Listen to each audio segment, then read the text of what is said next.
So we're going to start off by talking about the BCFL, though. That's kind of a league that's kind of gotten my interest. They're local. I know enough about them. What do you know about the BCFL, Stump? I'm familiar with several of the teams in there. I've either, played against them or seen other teams play against them. We got teams like the Comets. They've been strong for years. Right, they shock me every year because you think, hey, they're out of it. This is the year that they've lost them. They're finally going to fall off. They've lost somebody. It happens every year. It happened in Indianapolis. It happened in Louisville. But it doesn't. Yeah. They continue to come back strong. You've got kind of up and comers from this area with the Trojans, in my opinion. They had Colonels. The Colonels now. Yeah, sorry for that, but they had a strong season last year.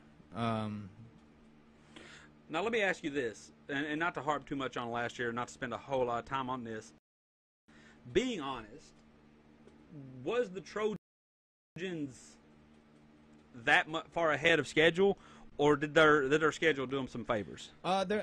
Absolutely. The schedule did them some early favors for sure. Mm-hmm. I think they played the Colts 3 times and the Cavs twice. Yeah. Out of the first 6 games, they had 2 or 3 against the same team that.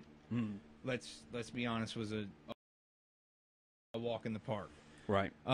However, they played some good games against some strong opponents too. I know the Bucs season. Granted, we were part of the Bucs, but we started off early. It looked like we would be a strong team. They beat us, and they beat us. We came back, kept coming back. Thought we put a final punch on them, and they came back and stuck it to us. So, yeah. Well, not without controversy. Oh, absolutely. Absolutely. Well, what is semi-pro without controversy? So we're going to dive into a couple of scores here. And one that shocked me, we're going to start with the game of the week. It lived up to its hype. It was the number 2 Columbus Gladiators playing the number 1 West Portsmouth Tanks. They actually won in overtime 32-26.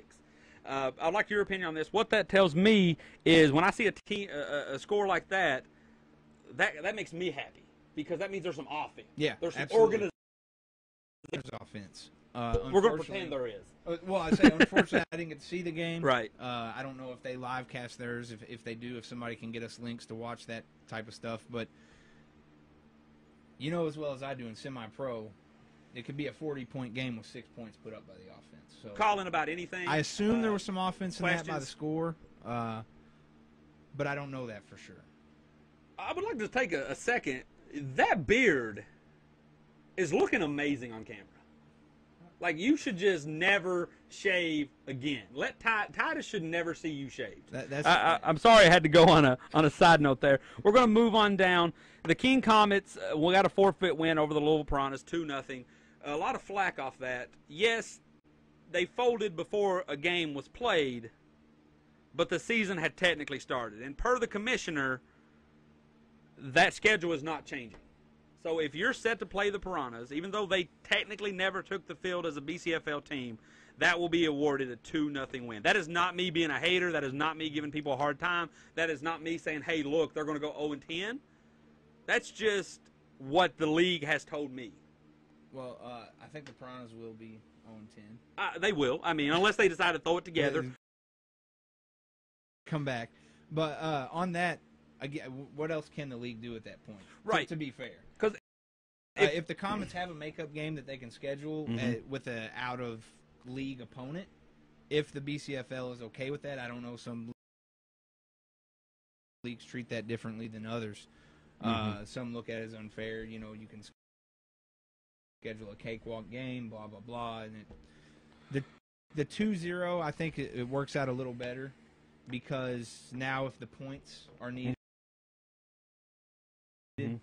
in the rankings at the end, it works out a little fair instead of more fairly instead of scheduling a cupcake. Now, one thing I like about that is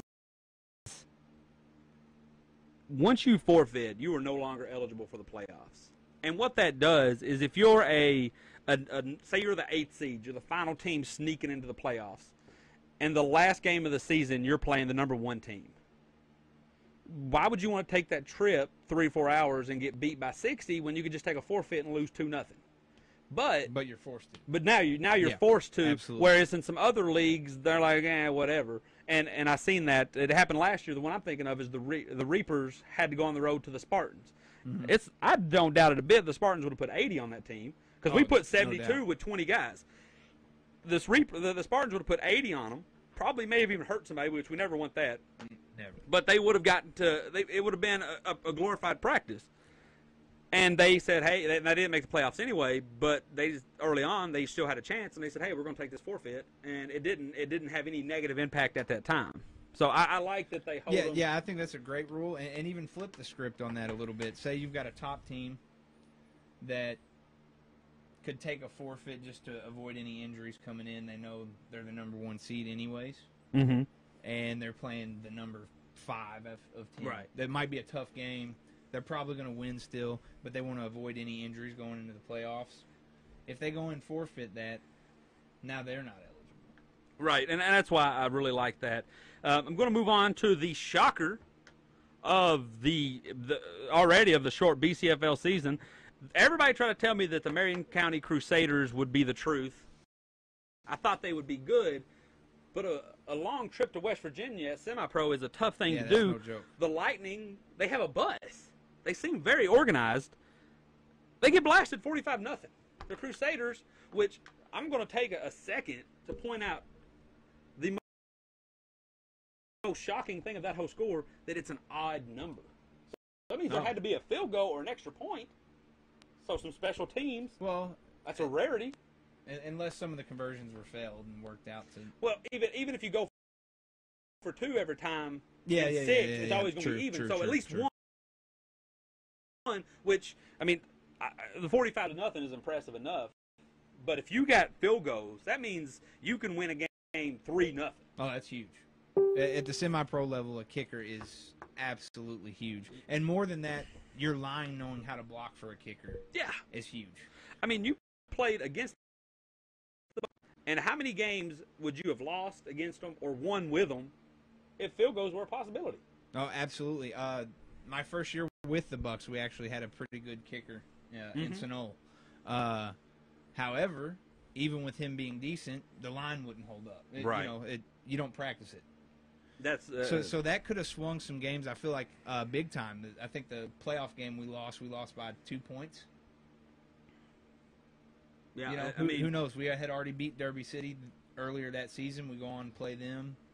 Yeah, that could change everything for the Bucks. Right, and I guess you could say with everything one play, but for people are going to say, kickers are important at every league in the NFL. But I think at the semi-pro level, anything you can have that someone else doesn't, is always going to work in your favor. It's huge. Well, the same thing with the shocker of the Crusaders. It's not that big of a shocker to me because I've played against them several times throughout my career. I've seen them play several times.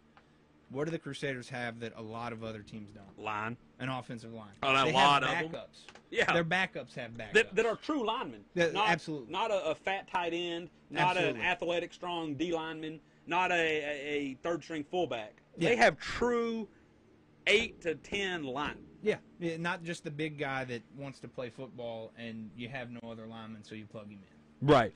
And truly, he's never blocked anything but a fast food line. Right. And now you expect him to protect your quarterback. So that is a very great point, and I think that's why a lot of people. And now they have a really good quarterback that can carve you up because you're not going to. From my opinion, that line you're not going to get through it with 4. Right. And so you're going to have to blitz Tanner Day. And unless you have some great guys coming off that edge, he's going to carve you up. Right. Well, and I feel like even if you're coming with 4, there's probably only one guy on your line that's going to do it on a semi-consistent basis. Mm-hmm. So the quarterback is aware of where he's coming from most of the time at that point. Anyway. Especially